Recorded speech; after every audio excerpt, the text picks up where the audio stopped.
लेकिन शाइस्ता जी बहैसियत होस्ट अगर किसी की जिंदगी के कोई एस्पेक्ट्स हैं, आई थिंक तरीका करने का सवाल का वो भी बड़ा मैटर करता है कि आप पूछ कैसे रहे हैं। यस, बिल्कुल मैटर करता है। अगर आप उसको बड़े तरीके के साथ थोड़ा सा एक बना के कि जी ये वजह जिस वजह से मैं ये सवाल पूछना चाह रहा हूँ, आई थिंक अगला सुनने वाला भी ऑफेंड नहीं होता। जी बिल्कुल, और पहले से एक हमारा माइंडसेट ना किसी भी चीज़ के लिए बना होता है, उसमें मैं और आप बड़ा रोल प्ले करते हैं हसन का इमेज बनाने के लिए। मैंने आपको जब जब दूसरे मीडियम पे देखा जहाँ से आप आए हैं, उस मीडियम मेरा एक इमेज बना हुआ है आपके लिए, तो चाहे वो नेगेटिव हो या पॉजिटिव हो, अब मैं जब आपसे बात करूँगी तो वो इमेज बड़ा काउंट करेगा।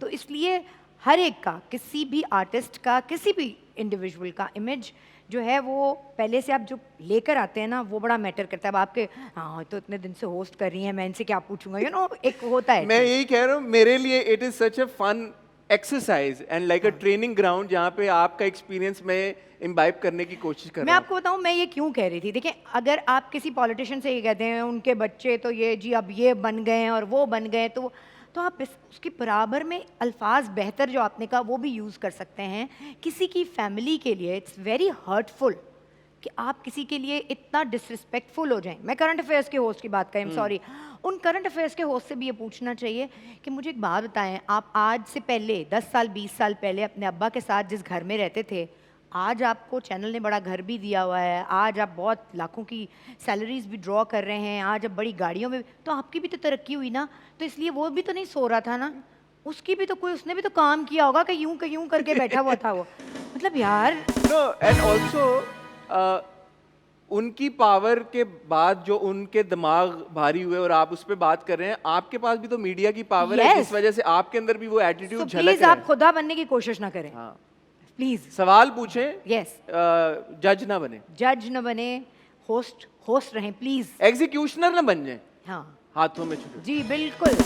शाइस्ता जी बहुत ये सीरियस बातें हो गई हैं, नॉट दैट के दूसरी बातें सीरियस नहीं है, बट ये बताएं कि आपने एज एन एक्टर पूरा अपना करियर क्यों नहीं, इतनी मसरूफियत की वजह से? क्योंकि you are a very good actor. मसरूफियत नहीं नहीं, बिल्कुल बिल्कुल मैं आपकी इस बात से एग्री नहीं करती, मुझे बड़ी No, शर्मिंदगी no, you're a होती है। very good actor. आपको पता है मैं अपना ड्रामा भी नहीं, मुझे इतना शर्मिंदगी होती है, कहती हूँ अच्छा अब करूँगी तो कुछ बेहतर करने की कोशिश करूँगी, तो इसलिए मेरी टेंशन स्ट्रेस में आ जाती हूँ मैं ड्रामा। मैं तो पूरा पूरा ड्रामा देखा हुआ है, आप लोगों ने भी देखा हुआ है शाइस्ता जी का, ये जिस वक्त ह्यूमिलिटी में ये बात करी है, नहीं, you're a very good actor, you're a very good actor। इस साल आपका आया समझौता आया, उससे पहले परदेस आया था, उसको आई थिंक 2 साल हो गए हैं, तो क्या एज एन हर साल एक प्ले, हाँ हर साल एक प्ले, तो ये अब डिसाइडेड है कि एक्टिंग करनी है? जी जी करनी है हर साल एक प्ले आएगा? हाँ आएगा। अरे जबरदस्त। Are you happy with the kind of roles जो लिखे जाते हैं खवातीन के लिए? हाँ, मैं अब सोच रही हूँ कि अब थोड़ी बहुत डायरेक्टर्स जो हैं वो थोड़ी सी इज्जत देने लगे हैं, तो मैं कहूँगी प्लीज़ कि अब आप कोशिश करें ना, कुछ मेरे लिए लिखवा दें। अब तक तो जो मिला था मैंने कर लिया। हाँ, शाइस्ता जी के लिए लिखे भाई, क्यों नहीं लिख रहे आप यार, इतना अच्छा वो काम करते हैं, लिखें। वक्त हुआ चाहता है शाइस्ता जी एक छोटी सी ब्रेक का। ब्रेक से पहले मेरी चाय गरम करवाएं यार। चाय गरम करें यार, क्यों नहीं, चाय क्यों नहीं गरम हो रही? शाइस्ता जी की चाय हम गरम करेंगे। आपने कहीं जाना नहीं है, जाएंगे भी क्यों यार, हमारे साथ शाइस्ता जी बैठी हैं, उनके साथ गुफ्तगू का सिलसिला जारी रहेगा। Will see you after a really short break.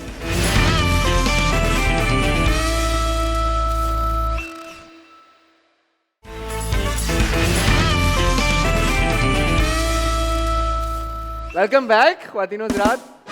मैं आपसे पूछा था, एस्थेटिशियन होता है, ये क्या होता है? Aesthetic physician. Aesthetic physician. Shaista ji as an aesthetic physician आप क्या कहना चाहेंगी मेरी ग्लोइंग स्किन के बारे में? आपकी वाकई ग्लोइंग स्किन है ना? हाँ। शाइस्ता जी देखिए, मैंने कभी कुछ नहीं कराया, लेकिन मुझे कुछ जरूरत है कराने लेकिन की। जरूरी नहीं है कि जिन्होंने कराया हो सिर्फ उनकी ग्लोइंग स्किन होती है। अच्छा, ये आपकी जीन्स भी होती है। जीन्स भी होती है, मेरी जीन्स अच्छी है भाई, अल्हम्दुलिल्लाह। Thank you mama, thank you papa. Shaista ji लेकिन बताएं ना, मुझे कुछ जरूरत है कराने की, अगर मैं कराऊं तो क्या कराना चाहिए? मेरे डार्क सर्कल्स बहुत हैं शाइस्ता जी, जेनेटिकली, वो भी जीन्स में लेजर करा लें। है? लेजर करा लें, लेजर से सही हो जाएंगे? हाँ, कुछ और चीजें भी होती हैं बाद में होता नहीं भाई, ये क्या बाद में क्यों? यही तो मैंने पूछना आपसे। हाँ, कुछ ऐसी चीजें और कुछ ऐसे इंजेक्शंस होते हैं जिनसे डार्क सर्कल्स लाइट हो सकते हैं। जेनेटिक वाले भी जो चले आ रहे हैं? नहीं, जो जेनेटिक वाले होते हैं वो लाइट जरूर हो, कैमोफ्लेज हो जाते हैं एक हद तक, लेकिन बिल्कुल खत्म करना पॉसिबल नहीं होता। अच्छा, अब एक बात बताएं, हाँ। बहुत सारे एक्टर्स हैं जो आपके पास आते हैं, हैं आते नहीं हैं करें यार यार ये क्या बात नहीं है? आते तो नहीं शाइस्ता जी अच्छा, अब तो कुछ- क्या हो गया, आप भी आएंगे तो मैं यही एक पूछ दिन रहा हूँ आप भी आएंगे। मैं तो कह रहा हूँ कि मैं तो आने के लिए तैयार हूँ, अगर आप मुझे बोलें कि हसन ये वाला प्रोसीजर आपको कराना चाहिए, मैं आ जाऊंगा आपके पास। इसमें क्या घबराने की बात, क्या बात है? नहीं आप घबराने की बात नहीं है, लेकिन एक एथिक्स भी होती है। किस चीज, मैंने ये तो नहीं Medical पूछा कि कौन आता है, चलें ठीक है, मैं नाम पूछें। तो नहीं पूछा। नहीं ठीक है ठीक है। आते हैं ना हाँ ज्यादातर, और मैं इसलिए आपसे ये बात पूछ रहा हूँ, ये भी एक कॉन्वर्सेशन अब चलना शुरू हो गई है। सिर्फ हमारी फ्रेटर्निटी के नहीं आते, Exactly. प्लेयर्स भी आते हैं, पॉलिटिशियंस भी आते हैं। एंड ऑल्सो ग्लोबली भी अगर आप देखें तो बहुत सारे एक्टर्स, आर्टिस्ट या वो लोग जो पब्लिक आई में होते हैं वो कॉस्मेटिक प्रोसीजर्स और इस तरह की चीजें कराते रहते हैं। आपसे सवाल मैंने ये पूछना था, जो कॉन्वर्सेशन शुरू हुई है, क्योंकि हम ड्रामे जब देख रहे होते हैं और एक्टर्स की परफॉर्मेंसेज देख रहे होते हैं, कभी कभी ऐसा लगता है कि because of certain cosmetic procedures उनके चेहरे के ऊपर एक्सप्रेशन नहीं आता, गायब हो जाता है। क्या एज एन एस्थेटिक फिजिशियन आप इस बात को इंडोर्स करती हैं? जी ऐसा होता है वो, लेकिन अब इतनी अवेयरनेस आ गई है इस हवाले से भी कि अगर कोई मूवी हो या ड्रामा हो तो उसमें अगर आप मुझसे कहें कि जी मैं नेक्स्ट प्रोग्राम शूट है मेरी और मैं चाहता हूँ जो मेरी फोरहेड पे रिंकल्स आ रही हैं वो 30% माइनस हो जाएं, तो ये आपके परसेंटेज के हिसाब से? जी जी जैसे आपका जो फिजिशियन होगा वो आपको खुद कह देगा, और जो एक्टर होगा, जो क्लाइंट होगा वो ज़रूर बताएगा कि मुझे 100% नहीं ख़त्म करना, बिकॉज मैं नहीं चाहता कि मैं फ्रीज करवा लूँ अपने एक्सप्रेशंस। अच्छा, तो ऐसा होता है। Because even when I am looking at you, आपकी और ये लाइंस सिर्फ हैं हाँ, और ये हमारे नहीं, जी जी मेरे लाइंस हैं फोरहेड पे। जी, और ये सिर्फ हमारे यहाँ नहीं है, ये हॉलीवुड में भी है, ये बॉलीवुड में भी है। तो फिर वो एक्टर्स जिनके बहुत frozen, and I am sure you will agree कि फ्रोजन एक्सप्रेशन हो जाता है, इसका मतलब है कि उनको इस बात का पता नहीं है कि यार कि you don't have to go 100%? ये शुरू में नहीं पता होता, बाद में पता चल जाता है। Would you like to increase our knowledge and tell us कि ज्यादातर एक्टर्स किस तरह के प्रोसीजर्स के लिए ऑप्ट करते हैं, ताकि लोगों को भी एक हौसला होना कि यार ये इसमें कोई ऐसी कोई बात नहीं है। Glowy skin. अरे हाँ, जिनकी जीन्स में नहीं होती। नहीं, ग्लोई स्किन ग्लोइंग स्किन का मतलब है वाइटनिंग इंजेक्शंस।